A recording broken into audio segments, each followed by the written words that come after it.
Hello and thanks for joining me here on the news desk for this breaking news edition where a massive rescue operation is underway after a religious ceremony descended into chaos just hours ago, with at least 44 people crushed to death and more than 150 others injured, some in a critical condition.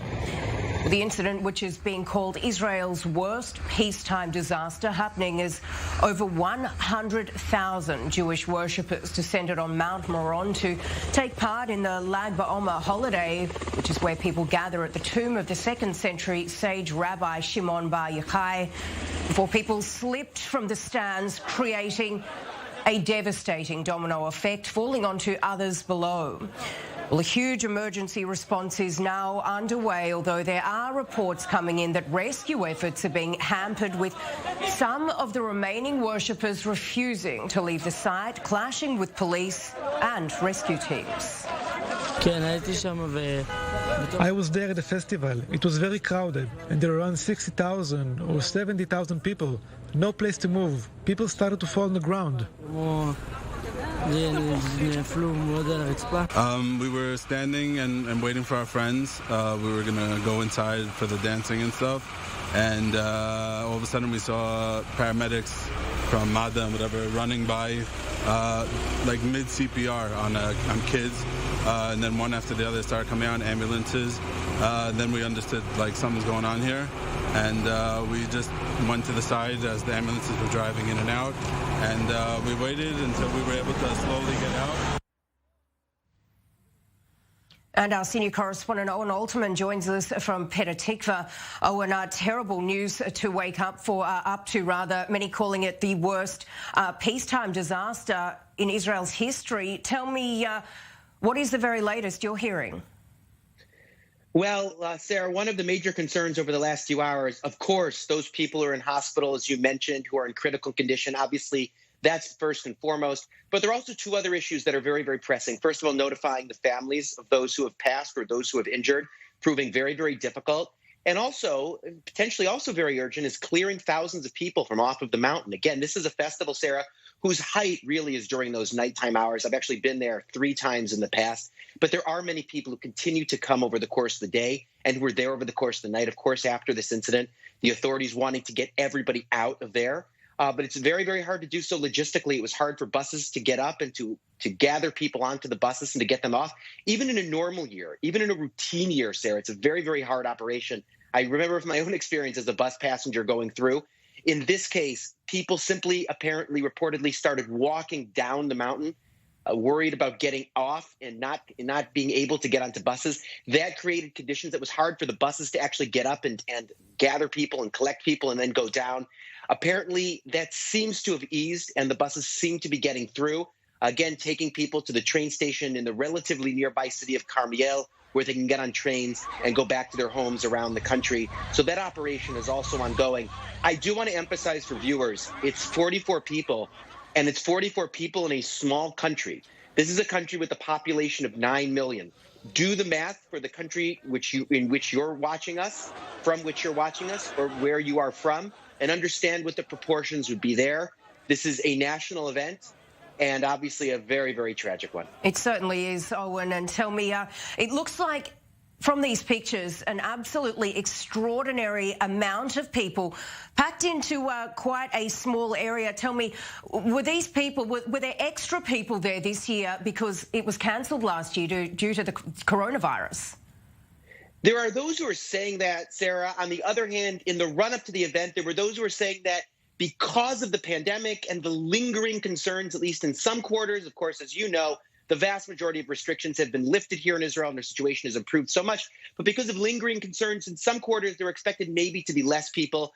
But the reality is there's also a sense that this event grows from year to year, that it's becoming increasingly popular. It is perhaps the biggest annual gathering in the country, hundreds of thousands of people over the course of the night, over the course of the day. There are those who are also saying that because the event fell on a Thursday night to a Friday, that it actually increased the number of people who were coming. It, in some sense, was on a weekend. It also wouldn't enable people to come a day later because it would be the Jewish Sabbath, on which the vast majority of people going to this event would not be willing or able to travel. So it's unclear how the numbers compared to past years, but certainly in retrospect, we all understand now, and there may well have been those who said it in real time over the past few years, that the event wasn't managed properly, that there were huge crowds. I do remember from my own experiences there, being part of huge crowds, I never imagined that something like this would happen. Yeah, all right. Owen Altman there, thank you. Stay with us. I'll come back to you a little later.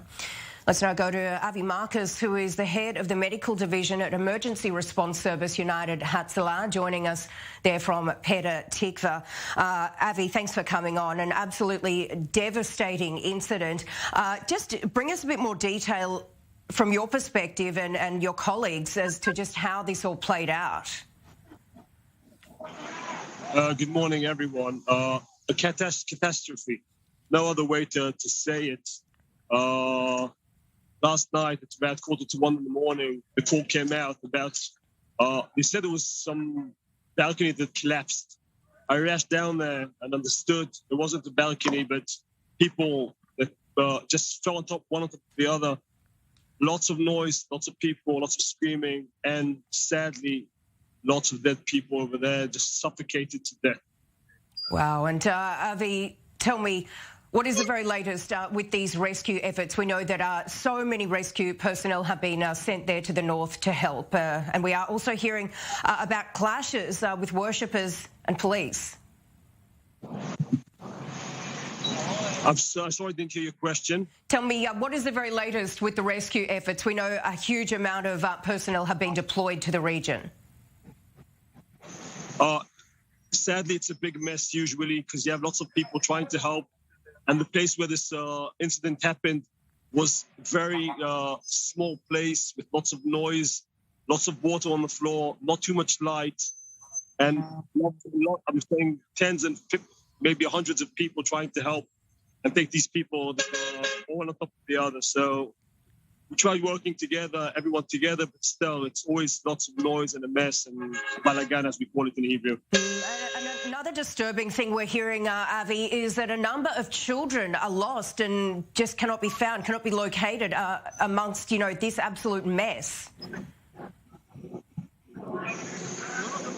I'm sorry, I didn't hear you again. Sure, Avi. Lots of noise behind me. We're hearing a number of children have been lost.